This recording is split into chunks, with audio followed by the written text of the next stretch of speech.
أول حاجة فيما يتعلق بحرية الاعتقاد، إيه موقف حضرتك من تبديل الديانة؟ يعني ما هو موقفك من عملية تبديل المرء لدينه؟ طبعا من المسيحية إلى الإسلام وبالعكس. ده جزء، هم خدهم 4 على بعض عشان نمشي. يعني مسألة تغيير الديانة، المبدأ الشرعي المستقر أنه لا إكراه في الدين، والمقصود لا إكراه في الدين اعتقادا. فبيني وبين ربي المواطن المصري بينه وبين ربه عايز يغير اعتقاده أو معتقده، هذا حرية كاملة بالنسبة له. قالوا ينبغي أن تكفل حرية الاعتقاد لكل إنسان، لأن الله عز وجل يقول لا إكراه في الدين.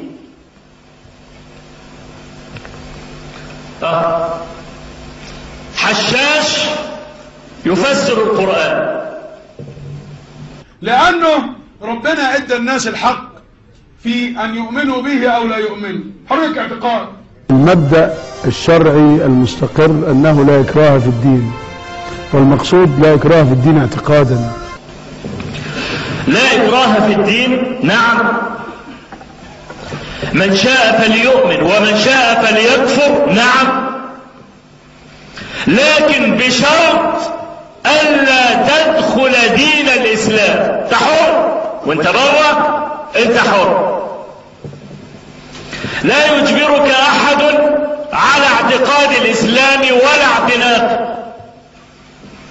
أنت نصراني كن نصراني، أنت يهودي كن يهوديا، أنت في أي ملة كن كما تحب، لكن اعلم أن الإسلام دين له حدود وله أحكام. فمن أحكامه الثابتة التي أجمع عليها أهل العلم أن من دخل الإسلام طواعيا ليس قسرا لا يحل له أن يرتد عن الإسلام، فإن فعل ذلك فحكمه القتل. أنا عايز أقول لحضرتك أحسن في مفهوم خطأ شائع عن موضوع المرتد وأنه يقام عليه الحد. هذا الكلام يحتاج إلى تبيين وتوضيح. المرتد بينه وبين نفسه ما لم يجاهر ويصبح مصدر خطر على المجتمع لا يقام عليه حد الردة. فبما نقضهم ميثاقهم لعناهم وجعلنا قلوبهم قاسية يحرفون الكلم عن مواضعه ونسوا حظا مما ذكروا به ولا تزال تطلع على خائنة منهم إلا قليلا منهم فاعف عنهم واصفح إن الله يحب المحسنين. إنما المجاهر بالردة الداعي إليها طبقا لعرف المجتمع ومعتقداته ودستوره وقانونه يمثل خطر على المجتمع. أي بؤرة فساد، أي بؤرة تصور خطأ زي اللي بيعمل في بيته شيء لوحده محدش يملك الحق الشرعي أو القانون يخبط عليه يقول له أنت بتعمل إيه؟ لكن إذا تحول البيت إلى وكر يهدد المجتمع حينئذ يتدخل القانون. حشاش يفسر القرآن.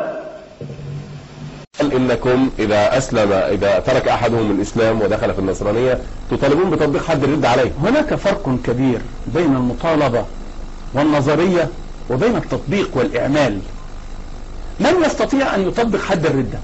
حد الردة أولا مختلف فيه، أنا أسوق المسألة العلمية بغض النظر عن رأيي أنا. حد الردة مختلف فيه، بعض العلماء يرون حدا للردة وبعض العلماء لا يرى حدا للردة، هذه مسألة علمية.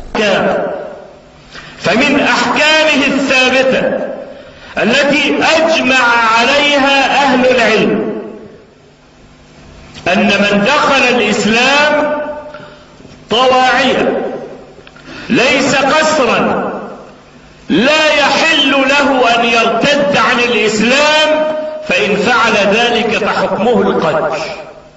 إلى الآن هي نظرية حتى لا يفهمني أحد خطأ. أنا أطالب وأتمنى وأنادي بتطبيق الشريعة الإسلامية. لكن هل الشريعة الإسلامية مطبقة الآن؟ شيء غير مطبق. لماذا تخاف منه؟ من أقام حدا على امرأة ولا مسلما تنصرا؟ نعلم أن هناك الكثير من المسلمين والمسلمات الذين تنصروا وأسماؤهم موجودة ومعروفة ويعيشون في المجتمع. حشاش يفسر القرآن. أنهم يعرفون هذا ويعرفون معنى الإيمان ولعلكم لا تعرفون. وبعضكم ربما يعرف أنه في قراءة للقرآن الكريم إنما يخشى الله من عباده العلماء. ومعنى خشية الله للعلماء هو خشية التقدير وليست خشية الخوف. فإننا كلنا نخاف الله، ولكن هذا هو تقدير العلم والعلماء. إنما يخشى الله من عباده العلماء، أي أن الذي يحقق الخشية من الله عز وجل هم أهل العلم. والخشية ليست خوفا محضا، إنما الخشية خوف مخلوط بحب. خوف مخلوط بحب، آدي الخشية. والوجل قريب من هذا، يعني الخوف قد يكون مصمتا، خوف مجرد، بخلاف الخشية. لا يحقق الخشية من الله عز وجل إلا العارفون بالله عز وجل. ولذلك قال رب العالمين تبارك وتعالى: الرحمن فاسأل به خبيرا، أي لا تسأل عن الرحمن إلا خبيرا بالرحمن، عالما برب العالمين. إنما يخشى الله من عباده العلماء. ومعنى خشية الله للعلماء هو خشية التقدير وليست خشية الخوف. حشاش يفسر القرآن.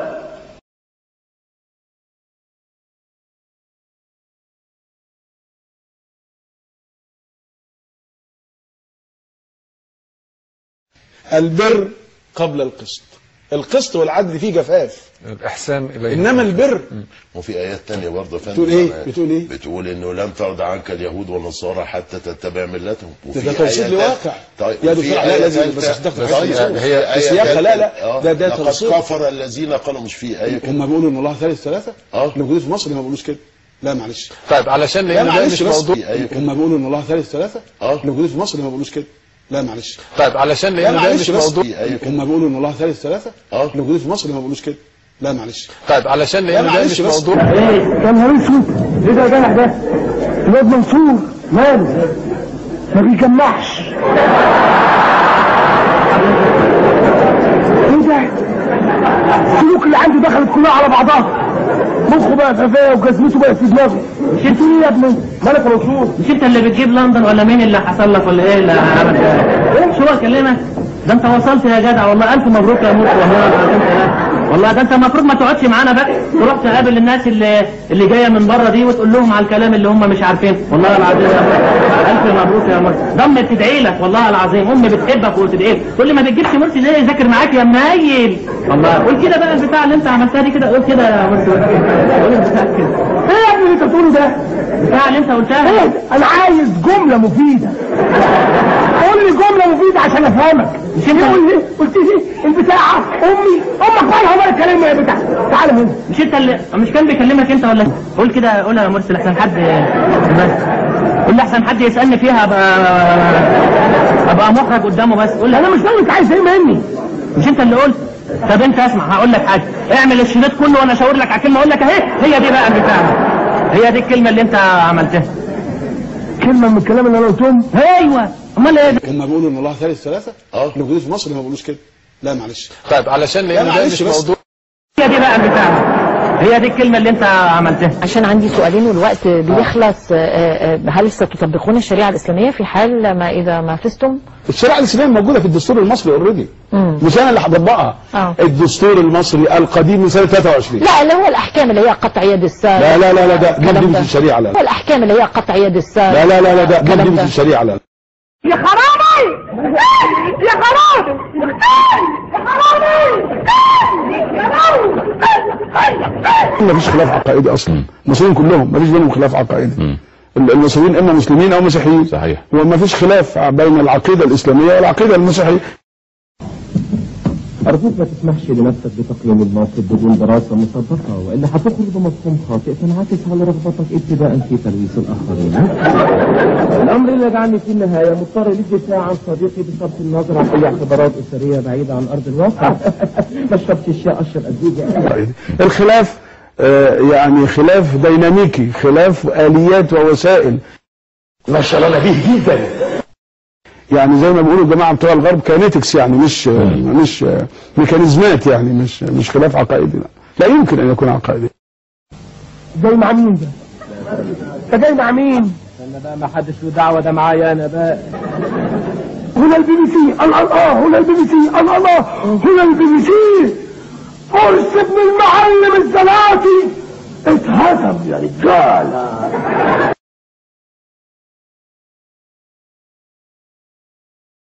هذا امر منتهي منه. ترضى في يوم من الايام برئيس جمهوريه مسلم؟ انا قلت انا جاوبت حضرتك على فكره في البرنامج ده مره على السؤال ده. لا، ما انا عارفه. انا لا امنع الشعب المصري ولا اقف ضده في ان يختار ما يشاء. طيب. المرجعيه في هذا الامر للشعب المصري في الاختيار. طب عشان عندي سؤالين والوقت بيخلص، هل ستطبقون الشريعه الاسلاميه في حال ما اذا ما فزتم؟ الشريعه الاسلاميه موجوده في الدستور المصري اوريدي، مش انا اللي هطبقها.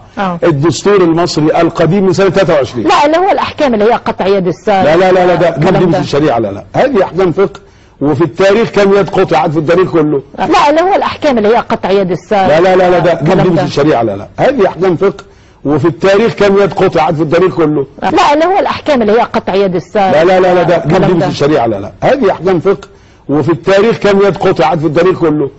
لا، ده هذا كلام يعني يثار من اجل تشويش فكره معينه. في سؤال لحضرتك، هل يجوز تطبيق الشريعه الاسلاميه كحد السرقه والزنا ثم تعطيل بعض الاحكام لحين بوادر اصلاح الشعب؟ لا يجوز لأحد قط، وليس من صلاحية أي إنسان أن يعطل حدا من حدود الله أبدا. ليس من صلاحية أحد أبدا، إلا أن يكون هناك نص، ولا من صلاحية الرسول عليه الصلاة والسلام إلا أن يوحى إليه بكذا. لو ثبت أنه سارق بالضوابط المعروفة لابد أن يقطع يده. ليس لأحد الحق مطلقا أن يوقف حد من حدود الله أبدا، لكن أنا أفعل المستطاع يعني. طيب، قول الله عز وجل السارق والسارقة والزاني والزانية، الألف اللام هنا التعريفية أم المستغرقة في المعنى؟ لا، أصل السارق مش لازم يكون مخضرم. هو لو سرق مرة واحدة تحقق فيه في لفظ السارق. يعني هي التعريفية للعهد. العهد. على موقعي وقلت أنني أهيب بكل المصريين أن يكون خلف الدكتور محمد مرسي. رجل له برنامج واضح بالنسبة لنا، يريد أن يطبق الشريعة، ولا أرى مندوحة لأحد أن يتخلف عن تأييده، ولا أن يبطل صوته، ولا أن يقعد في بيته. لا أرى ذلك لأحد من الإخوان، وأرجو أن يتكاتفوا جميعا خلفه. أنا بشكر حضرتك فضيلة الشيخ أبو إسحاق، عشان ما نرهقش حضرتك. أسأل الله أن يمتعك بوافر الصحة والعافية، وألا يسيئنا في شخصك الكريم. حفظك